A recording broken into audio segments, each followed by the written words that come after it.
guys. So today we're going to read chapter 3, The War Starts. Remember in chapter 2 we read about the Warhawks, and the Warhawks were the people that were very angry with Congress and wanted to declare war. So I think just by the title of this chapter, you know that they probably got their way. Before we start reading, I'm going to go over some vocabulary words with you. We have the word monarchy, and a monarchy is a government ruled by a king or queen, like Great Britain was, or is now. And then we have the word fort, and I think a lot of you already know that a fort is a large building constructed to survive enemy attacks. So what we're going to do is read this story together right now, and we'll talk about it a little bit as we go. And then you have a worksheet on the war starts. So chapter 3, the war starts. Presidents have to make hard choices. James Madison had to decide whether to side with the Warhawks or with the merchants who hoped for peace. In the end, he sided with the Warhawks.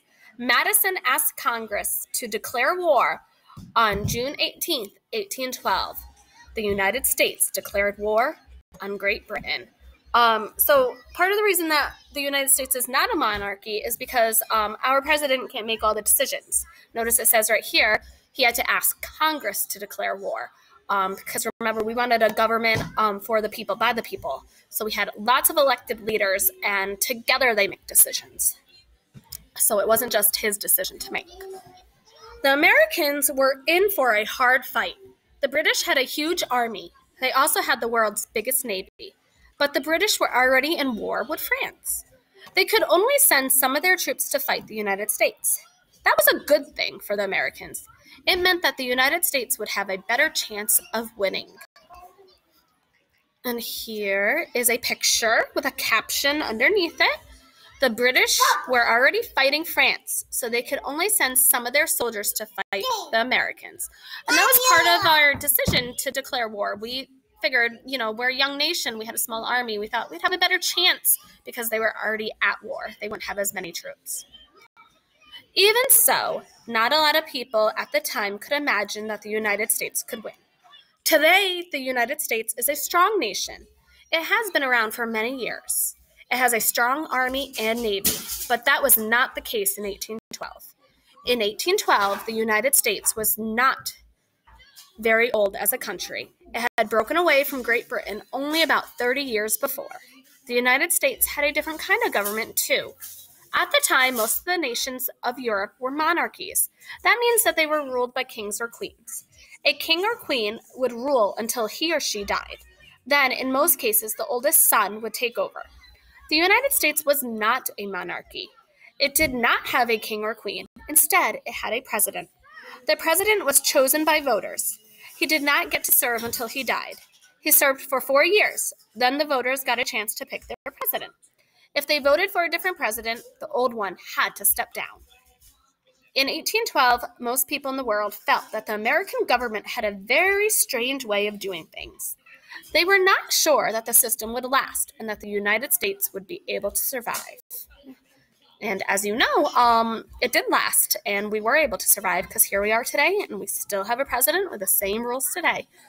They're voted in or elected in, and they have 4 years, and then they have a chance to be elected for a second term for another 4 years. Here is a portrait of James Madison, and he was elected president at a time when most countries were ruled by kings and queens. So it was a new way of doing things for him, too, because the United States kind of paved this way of government for everyone. In 1812, the United States did not have a strong army. In fact, the U.S. Army was tiny. It had about 4,000 soldiers. The Navy was tiny, too. George Washington, the first president, had set it up. He didn't think the United States needed a big navy, but just a small number of ships to protect merchants from pirates. President Madison found a way to make the army bigger. He got farmers to join. Many Americans were farmers. They used guns to hunt and defend their homes. Madison called on these farmers. He asked them to grab their guns and join the army. Farmers were paid money and given land for joining. The United States soldiers were not well trained. Still, Madison was sure they could win if they attacked the British in Canada. He sent the army north to Canada. The attack on Canada did not go well. The army lost a string of battles. The United States lost forts along the border. The army was simply not ready for war. And you guys should recall this information because we already learned about that when we did the listening and learning module on the War of 1812. We know that it was very difficult for us to win battles on land. We definitely had a better chance at sea. And here is another picture, and it has soldiers in the U.S. Army. So that's what our soldiers looked like back then.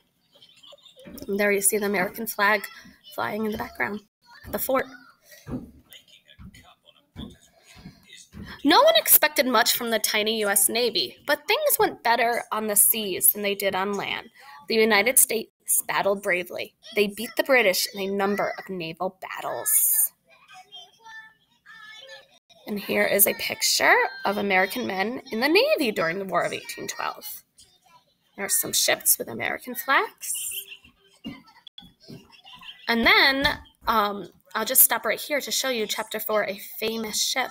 And my simple question for you is, who remembers what the name of that famous ship was?